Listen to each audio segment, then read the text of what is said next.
Hello guys, kumusta? Dito tayo sa labas, no?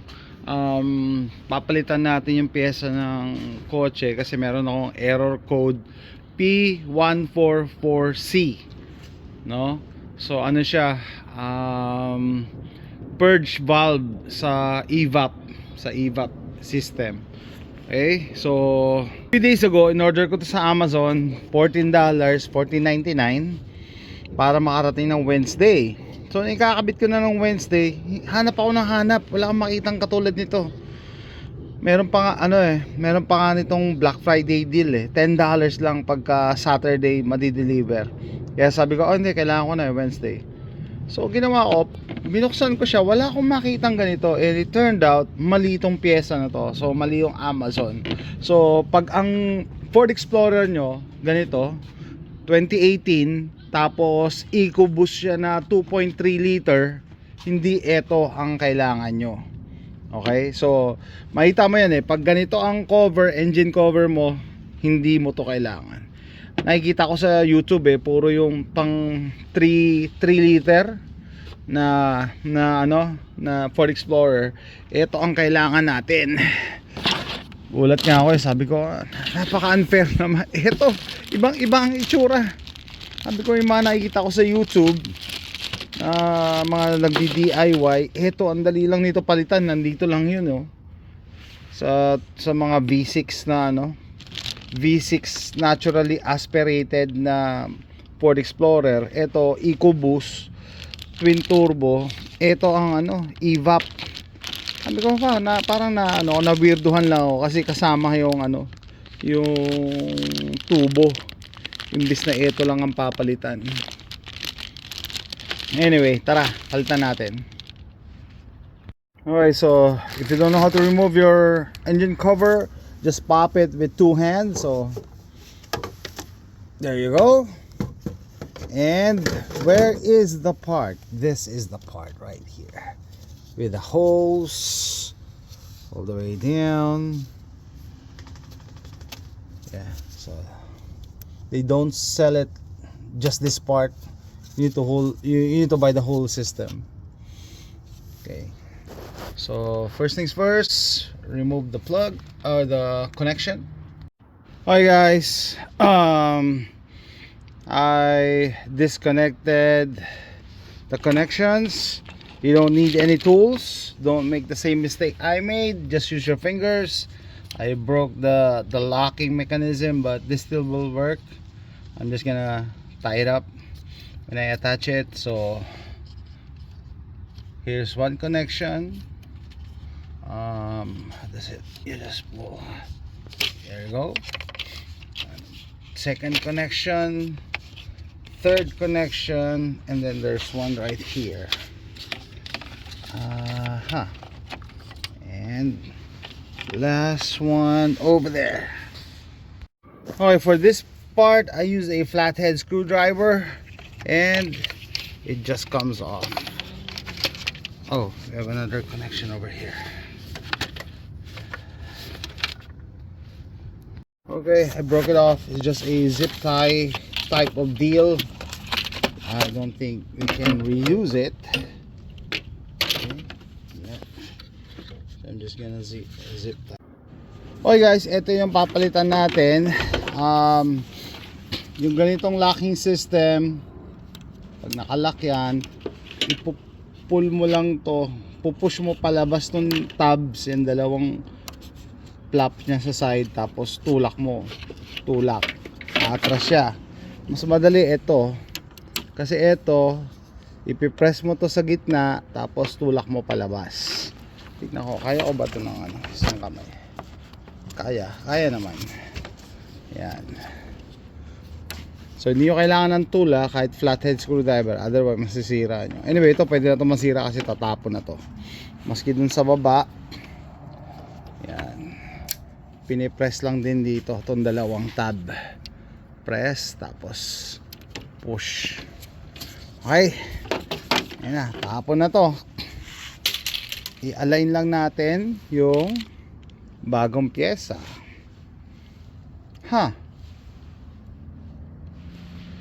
Bakit Wala siyang siguro wala wala siyang attachment dito. I-zip tie ko na lang.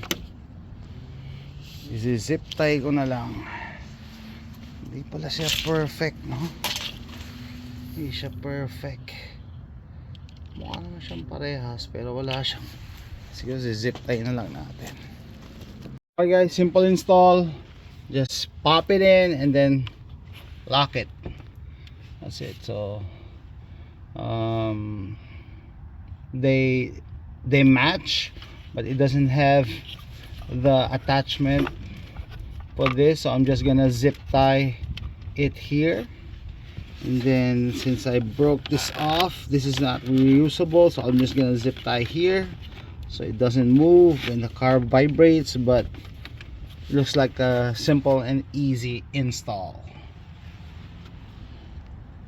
Okay guys, before I throw the old part away, I realized I can reuse the rubber piece that attaches to the car. So I'm gonna reuse it, put it here, so instead of using zip tie, it's gonna look cleaner. And let's do it. Alright guys, it's done. I reused the rubber attachment and then just put a zip tie here. I don't know if I need to zip tie this together, but yeah, maybe, because the original, they're attached together. But everything's attached. Let's do the test drive. Okay, before the test drive, let's start the car. Let's start the car.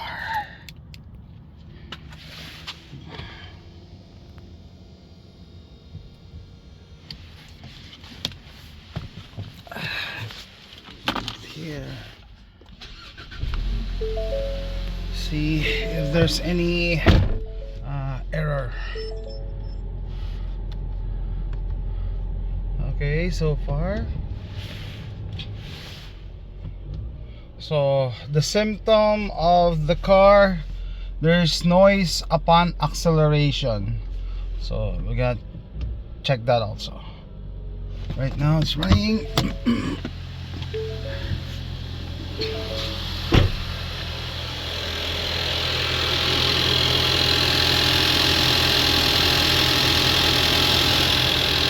Is that normal?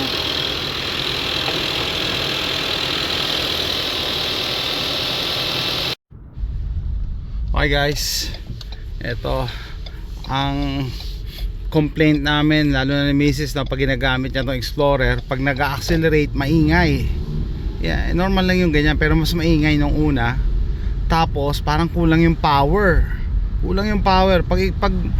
Pag daily driver mo yung sasakyan, madi-differentiate mo pag kulang yung power. So I think na naayos ko na. Ibang-iba yung tunog niya nung nagbiyahe kami sa Waco, Texas. No? Ibang-iba. Yan. Madali lang siyang palitan. Maybe 15 minutes para i-pop yung mga plastic locks ng tubo. Binaba ko yung bintana, by the way, para marinig ko talaga kung may unnecessary na ingay. Mga 15 minutes lang ginawa ko. Mas madali nga yung yung V6 version. Hindi siya hose yung isang piraso lang talaga. Mas mabilis yun. Ito, accelerate natin. Yung naririnig nyo yan, yung turbo yan, gumagana yung turbo. Twin turbo to. Yan. Turbo! Yes! She's back! Ay nako, so dito sa 6-year-old na Explorer ng misis ko, papalitan ko dito yung front and rear suspension at saka tires. Yun lang. Ano na to, it drives like brand new once na mapalitan, kasi wala na yung yung lag sa acceleration, tsaka yung unnecessary na ingay. Mas maingay talaga siya dati, siguro dahil yung yung evap purge valve nga may problema, mali yung mixture ng air tsaka gas. O may nagsiselfie.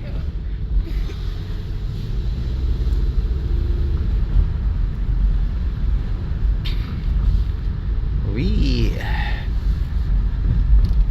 Huwag niyong pansinin yung TPMS light na yan.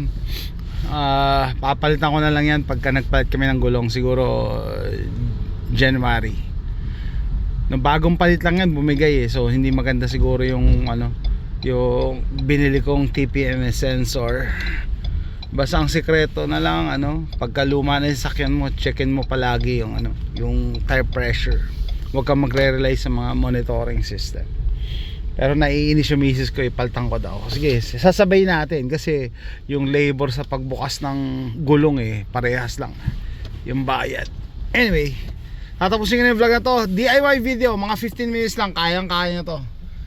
Thanks for watching, bye.